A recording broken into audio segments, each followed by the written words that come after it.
আমার শাশুড়ি মার সাথে কথা বলতে চাই। শোনো শোনো না, দেখা করবে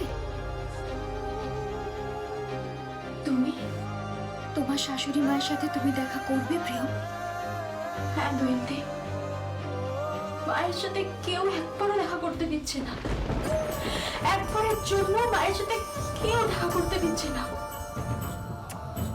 আমি মায়ের সাথে দেখা করব, আমি ওনার সামনে দাঁড়িয়ে মুখোমুখি কথা বলতে চাই। মা যদি একবার বলে তুমি এখান থেকে চলে যাও, প্রিয়ম আমি তোমাকে পছন্দ করি না, তুমি এই বাড়ির বউ হওয়ার উপযুক্ত নও, আমি চলে যাব দৈন্তি, আমি তখন এখান থেকে চলে যাব। প্লিজ দৈন্তি, তুমি একবার মায়ের কাছে নিয়ে চলো। আমি নিয়ে যাব তোমাকে, এসো আমার সাথে, এসো। তুমি কেন এখানে এসছো? কেন এসেছো এখানে? তোমার জন্য তোমার বোনের জীবনটা নরক হয়ে গেছে, সে কষ্ট পাচ্ছে, সে যন্ত্রণা পাচ্ছে। শ্বশুর বাড়িতে এসে লাঞ্ছিনা তোমার জন্য। তুমি একটা ইরেসপন্সিবল মেয়ে। নিজের স্বার্থ, নিজের ভালোবাসা ছাড়া তুমি কিচ্ছু বোঝো না, নিজেকে ছাড়া তুমি কিচ্ছু বোঝো না। এত বড় একটা অভিযোগ, 50 লক্ষ টাকা আর সোনার গয়না নিয়ে তুমি বাড়ি থেকে চলে গেছো। তোমার লজ্জা করে না? তুমি এই কথা বিশ্বাস করো বাবা? এই কথা তুমি বিশ্বাস করো? তোমার মেয়েরা তোমার শিক্ষায় শিক্ষিত বাবা, তারা কখনো লোভী হতে পারে? আমার বোন টাকা নিয়ে ডিভোর্স পেপারে সাইন করতে পারে, তুমি এটা বিশ্বাস করো? আর আমি টাকা চুরি করেছি, গয়না চুরি করেছি, এটা হতে পারে, তুমি কি এটা বিশ্বাস করো বাবা? বলো না বাবা, বিশ্বাস করো তুমি এটা? বেশ, তাহলে তাহলে তুই বল, তুই বল আমি কি করব? জামাই বলছে সে ষষ্ঠী দিতে আসবে না, সে ষষ্ঠী নেবে না। নেবে বাবা, মাকে বলো ষষ্ঠীর আয়োজন করতে। ষষ্ঠী তো আমি ওকে দেওয়াবই, দরকার পড়লে আমি কলকাতায় যাব। কি বলছিস তুই? হ্যাঁ বাবা, দরকার পড়লে তুমি আমি মা কলকাতায় যাব, ষষ্ঠী ওকে খেতেই হবে। কিন্তু ওকে বলছিলাম, ও বলছে যে ওনাকে এবার বিয়ে করবে, প্রিয়মের সঙ্গে ওর নাকি ডিভোর্স হয়ে যাবে। হ্যাঁ বাবা, আমিও বুঝতে পারছি কিছুটা, তোমাকে সব বলবো বাবা, সব বলবো।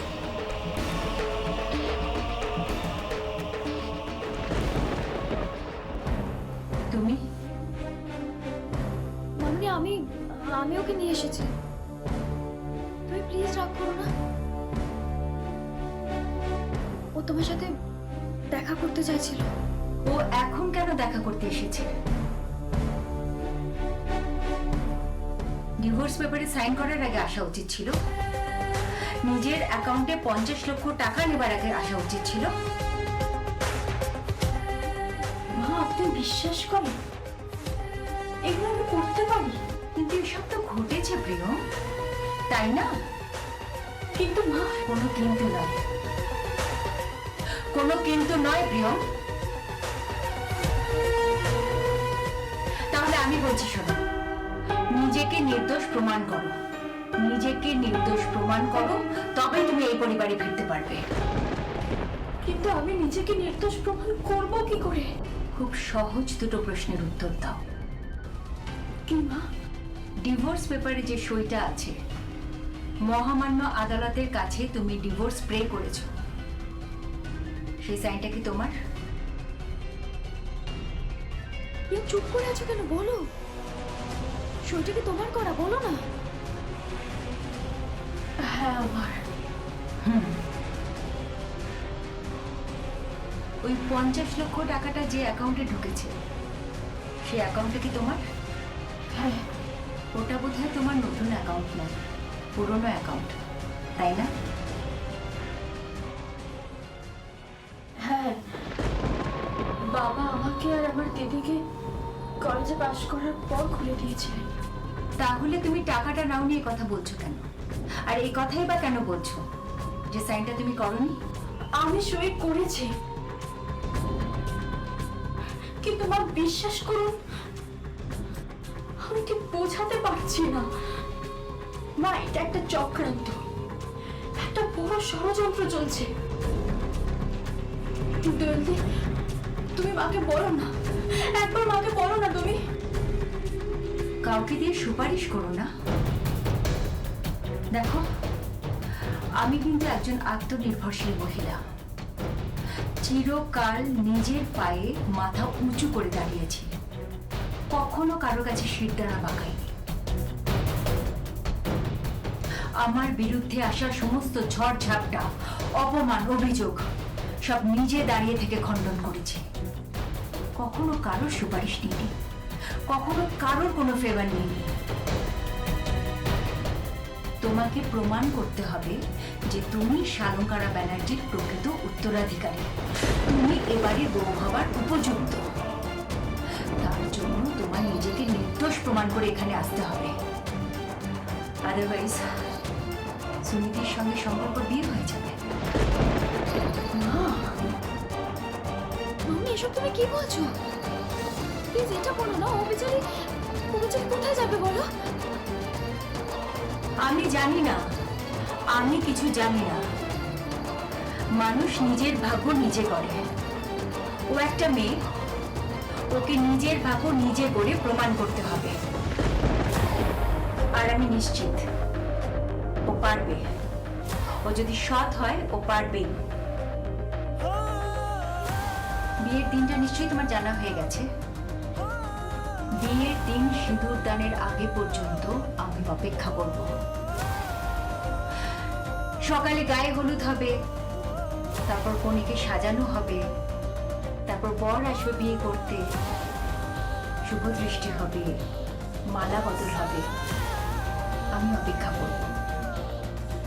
আমি অপেক্ষা করব ততক্ষণ যখন সংকল্প সিঁদুরের কৌটো থেকে সিঁদুর নিয়ে সুনীতির সিঁথি পর্যন্ত পৌঁছবে। তার মধ্যে যদি তুমি নিজেকে নির্দোষ প্রমাণ করতে পারো, 50 লক্ষ টাকা ফেরত দিতে পারো, তাহলে আমি মেনে নেব তুমি এবারে বউ হবার উপযুক্ত, তুমি নিরপরাধ। Otherwise I am sorry. এটা তোমার জীবনের সবচেয়ে বড় পরীক্ষা প্রিয়ম। 50 লক্ষ টাকা ফেরত দিতে পারো, তাহলে আমি মেনে নেব তুমি এই বাড়ির বউ হবার উপযুক্ত, তুমি নিরপরাধ। আদারওয়াইজ এটা তোমার জীবনের সবচেয়ে বড় পরীক্ষা প্রিয়ম।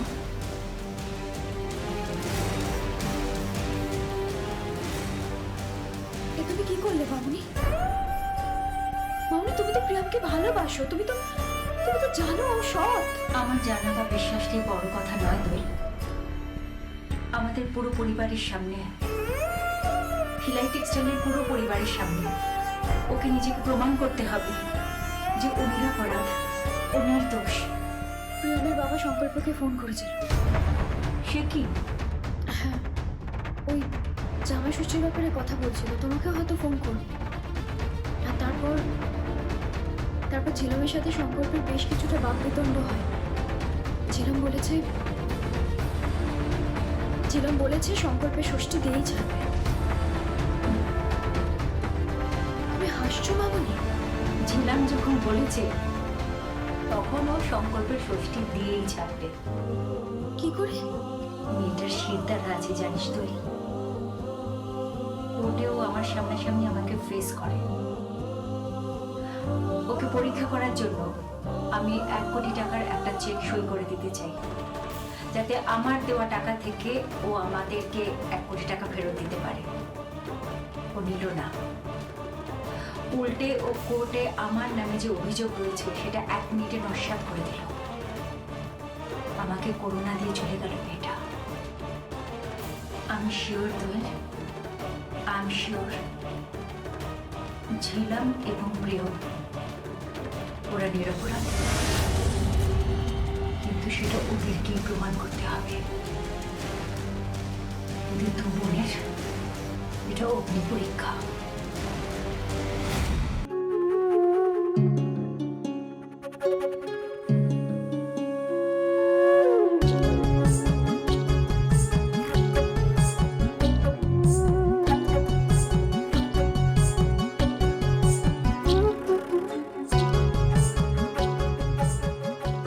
প্রায়শ্চিত্ত তোমাদের করতে হবে, তোমাদের প্রত্যেককে প্রায়শ্চিত্ত করতে হবে ছিল। আর একটা কথা, ষষ্ঠী আমি নেব না, ষষ্ঠী নেওয়ার কোনো প্রশ্নই আসে না, এটা তোমাকে জানিয়ে দিলাম।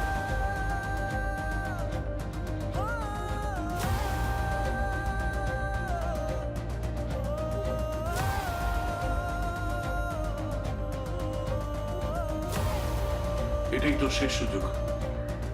আমি চাই না তুই এই বাড়ি থেকে চলে যাস। আমি চাই ঘরের লক্ষ্মী যেন ঘরেই থাকে। তোরা তো দেবীর অংশ, তোরা পারিস না দেবীর শক্তি নিয়ে সবকিছুকে জয় করতে?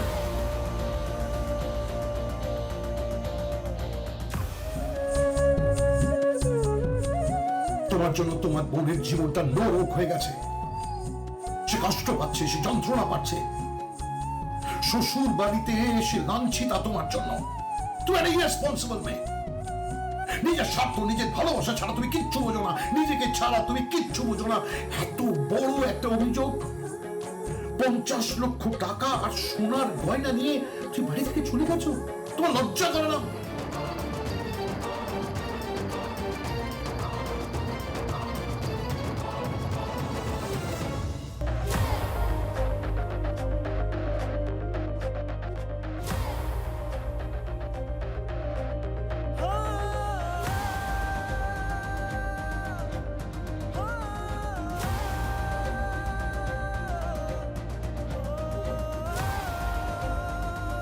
সিঁথিতে সিঁদুর দেওয়া পর্যন্ত আমি অপেক্ষা করব। ওই 1 কোটি টাকা যদি তোমরা সুভাষ ব্যানার্জির মুখে ছুঁড়ে দিতে পারো, ওই 1 কোটি টাকা যদি তোমরা ব্যানার্জি পরিবারে ফেরত দিতে পারো, তাহলে আমি তোমাকে কথা দিচ্ছি, তোমার বোনের বিয়ে বেঁচে যাবে। শালকারা ব্যানার্জি তোমাকে কথা দিল।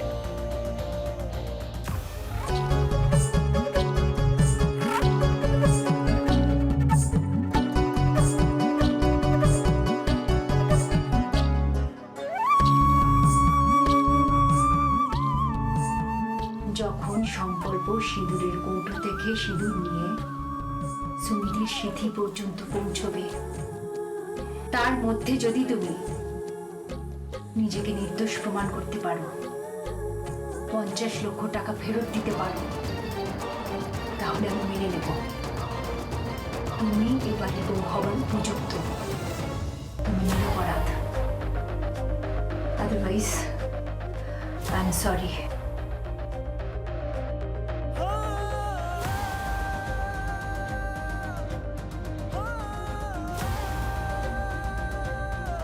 এখান থেকে টাকা পয়সা সব আত্মসাৎ করে তুমি লুকিয়ে আছো। একজন ঠক চোর। তোমার বিরুদ্ধে আমি কি কি কেস ফ্রেম করবো তুমি জানো?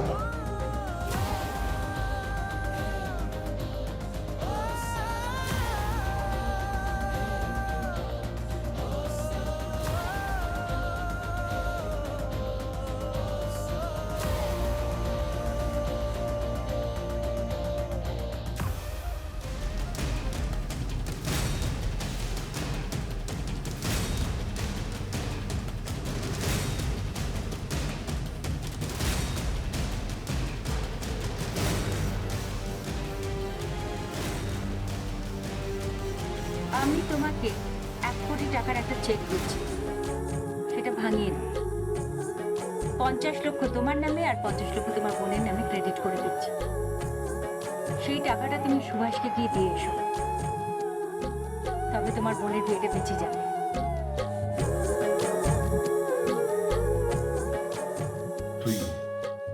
তুই পারবি ছিলাম জামাইয়ের ষষ্ঠীতে হতে? হ্যাঁ বাবা, পারবো। তুমি একদম চিন্তা করো না বাবা। আমার বোনের পর সম্পর্কে আমার থেকে ছোট ও বাবা। আমি তো ওকে মায়ের হাতের ষষ্ঠী দেওয়া বলি, মায়ের হাত থেকেই বাটা পৌঁছবে, এই আমি তোমাকে কথা দিলাম বাবা। কি হলো প্রিয়, কি এত ভাবছো? কিছু না, ভাবছি না কিছু। খুব কঠিন কাজ, তাই না? হ্যাঁ, খুব কঠিন কাজ, বোধহয় প্রমাণ করতে পারবো না, তাই না? পারবে। শুরুর আগে হেরে বসো না তো প্রিয়। তোমাকে পারতেই হবে, তোমাকে জিততে হবে। সংকল্পকে ভালোবাসো না? তাহলে তুমি তুমি যাও না সংকল্পের কাছে, গিয়ে ওকে একটু সুন্দর করে টাইট হাগ করো। ওকে বলো যে আমি তোমাকে ভালোবাসি, তুমি আমাকে ভালোবাসো, আমরা যখন পরস্পরকে ভালোবাসি তাহলে এইসব কথা কেন মাঝখানে আসছে? যাও না প্রিয়ম, গিয়ে বলো না। কিন্তু দৈন্তি, ও আমাকে অপমান করবে। করুক, কত অপমান করবে, করুক। প্রিয়ম, আমি তোমাকে একটা গোলাপ এনে দিচ্ছি, তুমি সেই গোলাপটা নিয়ে গিয়ে সংকল্পের সামনে দাঁড়াও, ওকে ওকে ভালোবাসার কথা বলো। গোলাপ? গোলাপ কোথা থেকে পাবো? আমি গোলাপ নিয়ে আসছি। হ্যাঁ, আমি নিয়ে আসছি। ওকে বলো যে আমি তোমাকে ভালোবাসি, তুমি আমাকে ভালোবাসো, আমরা যখন পরস্পরকে ভালোবাসি তাহলে এইসব কথা কেন মাঝখানে আসছে? প্রিয়ম, আমি তোমাকে একটা গোলাপ এনে দিচ্ছি, তুমি সেই গোলাপটা নিয়ে গিয়ে সংকল্পের সামনে দাঁড়াও, ওকে ওকে ভালোবাসার কথা বলো।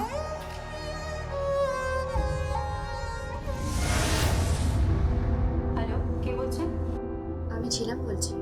ছিলাম? ছিলাম, তুমি কোথা থেকে ফোন করছো? কেমন আছো তুমি?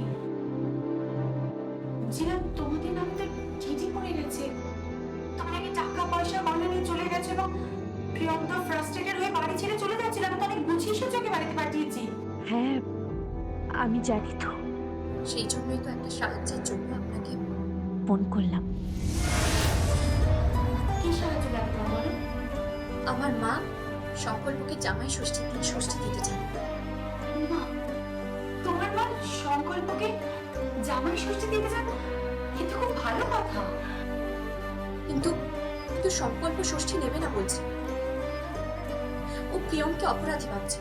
ও ভাবছে প্রিয়ম টাকা চুরি করেছে। ও ভাবছে আমি টাকা গয়না চুরি করেছি, আন্টির নামে এফআইআর করেছি। সংকল্পের মনের মধ্যে আমাদের নিয়ে অনেক ভুল ধারণা তৈরি হয়েছে। আমি বুঝতে পারছি ছিলাম, কিন্তু ছিলাম, তুমি একবার প্রিয়মের শাশুড়ির সাথে কথা বলছো না কেন? আমি বলেছি তো। উনি বলেছেন সমস্ত টাকা যা আমাদের অ্যাকাউন্টে ট্রান্সফার করা হয়েছে সেই সমস্ত টাকা আর গয়না যদি আমরা ফেরত দিই তাহলেই উনি সমস্ত কিছু মেনে নেবেন। বেশ, তো তাহলে ফেরত দিয়ে দাও। ওর থেকে ফেরত দেব? বোনের অ্যাকাউন্টে প্রায় কোনো টাকা নেই বললেই চলে। কিছু টাকা ওই ফ্ল্যাট কেনার কাজে আর কিছু টাকা ব্যবসায় চলে গেছে, আর আমার অ্যাকাউন্টে তো কোনো টাকাই আসেনি। আমি কোনো টাকা নিইনি, আর কোনো গয়নাও নিইনি। সে কি? তাহলে তাহলে এইসব কি করে হলো? আমি কিচ্ছু জানি না, কিচ্ছু জানি না। হাতে মাত্র কয়েকটা দিন বাকি আছে, তার মধ্যে যদি ওই সমস্ত টাকা আর গয়না ওই সুভাষ ব্যানার্জির মুখে ছুঁড়ে মারতে না পারি তাহলে আমার বোনের বিয়েটা ভেঙে যাবে। তাহলে আচ্ছা বলো, আমি কি করতে পারি বলো? ছিলাম, আমি কি তোমাকে টাকা দেবো? না না, আমি আপনার কাছে টাকা চাইছি না। স্বয়ং শালঙ্কারা ব্যানার্জি আমাকে টাকা অফার করেছিলেন, কিন্তু আমি তাকে না বলে দিয়েছি। আমি বলেছি আমাদের যদি সততা থাকে তাহলে ওই টাকা আমরা উপার্জন করে ফেরত দেব। কিন্তু ছিলাম, তুমি এত টাকা কোথা থেকে পাবে? তুমি কি রূপকথার গল্প শোনাচ্ছ নাকি আমার? সেই কল্পনার রাজ্যের গল্প? ঝিলাম, ঝিলে আমার কথাটা শোনো, এই কল্পনার রাজ্যে থেকো না কিন্তু। দেখো, ঠান্ডা মাথায় শোনো কথাটা, প্রয়োজন পড়লে তুমি টাকা ধার নাও। আমি না হয় রিককে বলছি তোমাকে কিছু টাকা দিয়ে সাহায্য করতে। রিক, না, আপনি ওনাকে ডাকবেন না। আমি আপনার কাছে ধার চাইছি না। আমরা যদি সৎ হই তাহলে ওই টাকা আমি আর আমার বোন উপার্জন করে ঠিক ফেরত দেব। আপনি শুধু আমাকে একটা সাহায্য করুন, আমার মায়ের সাতটা মিটিয়ে দিন। আমার মা যাতে সংকল্পকে জামাই ষষ্ঠীর বাটা দিতে পারে। আচ্ছা ঠিক আছে, কি করতে বলছো আমাকে বলো। তেমন কিছু না, শুধু আমার মাকে ওই বাড়িতে ঢুকতে হবে, আর আমাকেও ঢুকতে হবে এক বেলার জন্য। রান্না বান্নার আয়োজন করতে হবে। মানে কি করতে চাইছো তুমি?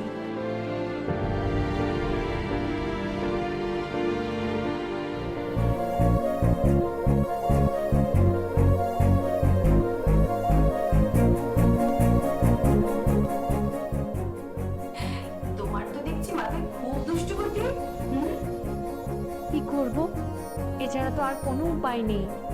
আচ্ছা ঠিক আছে দাঁড়াও আমি দেখছি। এখন আমি রাখছি, ঠিক আছে? রাখো।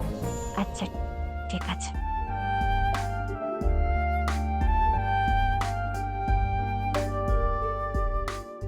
কে ফোন করেছিল?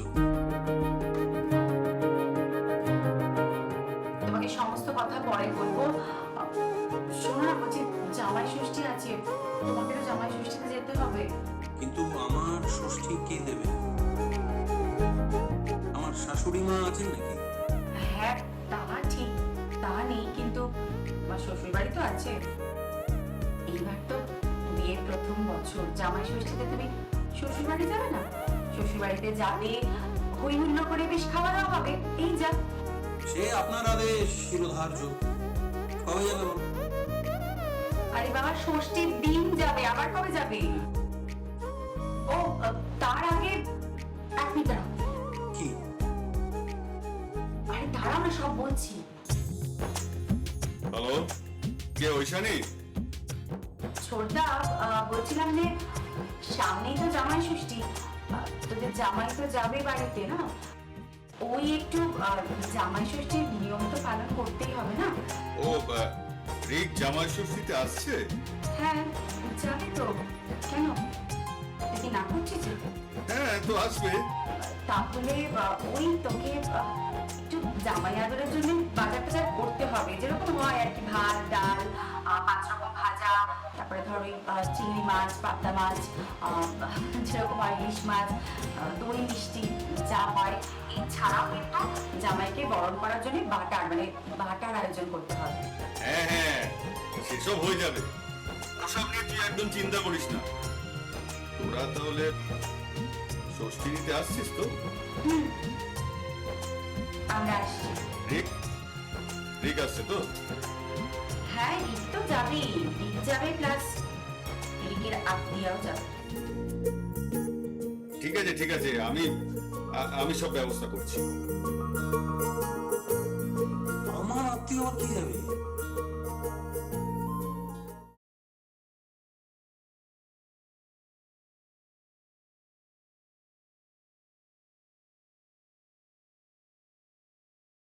আমি বলতে চাইছি সংকল্প ব্যানার্জি শুধুমাত্র প্রিয়মকেই ভালোবাসে, আর কাউকে ভালোবাসতে পারে না। যে সংকল্পর কাছে থানাতে ফুলের বুকে পাঠিয়েছে, থ্যাংক ইউ জানিয়ে প্রিয়মকে ডিভোর্স দেওয়ার জন্য। ওই সুভাষ ব্যানার্জি কিভাবে আপনার কোম্পানিকে খোকলা বানাচ্ছে, কিভাবে আপনার কোম্পানির মধ্যে টাকা চুরি করছে, এ বিষয় নিয়ে আমি তোমার কাছ থেকে একটাও কথা শুনতে চাই না। ছিলাম না বলে কেউ হবে, তাহলে আমার মাথাটায় এত জোরে মরবে কে? যদি ওরা টাকাটা ফেরত দিয়ে দেয় তাহলে বুঝবো এই সব কিছুর পেছনে অন্য কারো মস্তিষ্ক কাজ করছে।